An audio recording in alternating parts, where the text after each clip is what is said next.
नमस्कार दोस्तों, youth study point में आपका बहुत बहुत स्वागत है। आज हम बात करेंगे हिंदुस्तान के मशहूर एक ऐसी शख्सियत जिनको सुनकर ना जाने आपने कितना समय गुजारा होगा।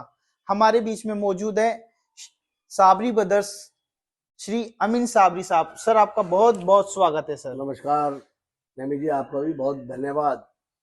और हमारे डॉक्टर साहब पधारे हैं, इनका भी बहुत धन्यवाद। और जो जो लोग इसको देखेंगे उन सभी का तहे दिल से शुक्रगुजार हैं और धन्यवाद उन लोगों का। सर और नए साल की आपको बेपनाह मुबारकबाद। ईश्वर ये साल पूरे हिंदुस्तान के लिए बेहतर से बेहतर हो और पूरी दुनिया के लिए अमन और शांति का पैगाम दिया जाए इससे। और हिंदुस्तान के लिए तो ये बड़े फक्री की बात है कि नैमी जी और मोहम्मद अमीन साबरी डॉक्टर साहब एक जगह है। इसका मतलब है गंगा जमनी तहजीब का उदाहरण है ये। सर, मेरा आपसे पहला क्वेश्चन ये रहेगा कि ये डायरी का किस्सा सभी लोग जानना चाहते हैं। राज कपूर की डायरी का किस्सा, तो ये किस्सा क्या है सर? ये सर, एक जमाने में यहाँ एक जगह है जयपुर में, किसी शूटिंग करने आए थे सामोद के महल में। जी सर। या लोकेशन देखने आए थे, तो हम लोगों का वहाँ प्रोग्राम था। तो उन लोगों ने, राज साहब ने बहुत देर सुन के और उन्होंने तय किया कि यार मैं एक फिल्म बना रहा हूँ। बहुत टाइम से मेरी जहन में है कि मैं हिना फिल्म बनाऊँ। जी सर। हिना का टाइटल दे के उसको हिना को बनाऊँ।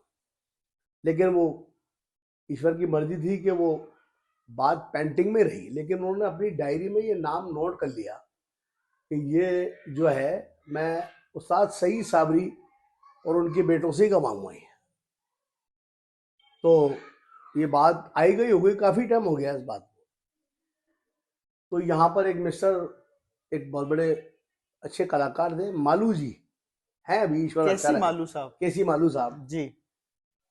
उन्होंने हमारे रविंद्र जैन आए उस जमाने में, या एक जगह है नसिया करके, नसिया में प्रोग्राम था उनका। उन्होंने उनसे कहा कि यार सईद साबरी साहब से मिलना चाहते हैं हम। तो केसी मालू साहब ने भी कहा पापा जी से। तो इत्तेफाक की बात है कि बम्बई जाना हुआ हमारा। तो वहाँ मिस्टर ज़मीर थे, जो हमारे बीकानेर के एक अच्छे सिंगर हैं। वहाँ पर सारे लोग दमामियों में से, उनका नाम था ज़मीर बीकानेरी, जो रविंद्र जैन के बड़े करीब थे। जो दफ वगैरह चंग का जो भी होता था वो जी। बजाने का किसी फिल्म में, अगर वो बहुत अच्छे आर्टिस्ट थे खुद भी। जी सर। तो उन्होंने, उस दिन हम गए तो वहाँ पर एक बहुत अच्छी आर्टिस्ट थी शाहिदा खान, जी। जो गजल गाती थी। जी सर। तो उनके घर मुलाकात हुई। पापा जी को वो पहले से जानते थे, सईद भाई मैं तो आपको काफी दिन से देख रहा हूँ, जी। रविंद्र जैन साहब ने आपको याद किया है। हम्म।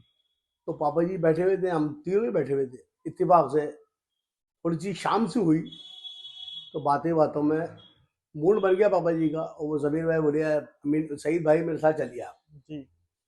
तो हम लोग गए राज साहब के, उसके रविंद्र जैन जी के। तो रविंद्र जैन जी बेपनाह खुश हुए। फिर वो बात शेर और सुखन की बात होती रही। तो रविंद्र जैन खुद इतने काबिल थे कि वो फारसी, अरबी, इसका बहुत ज्यादा उनको महारत थी। जी।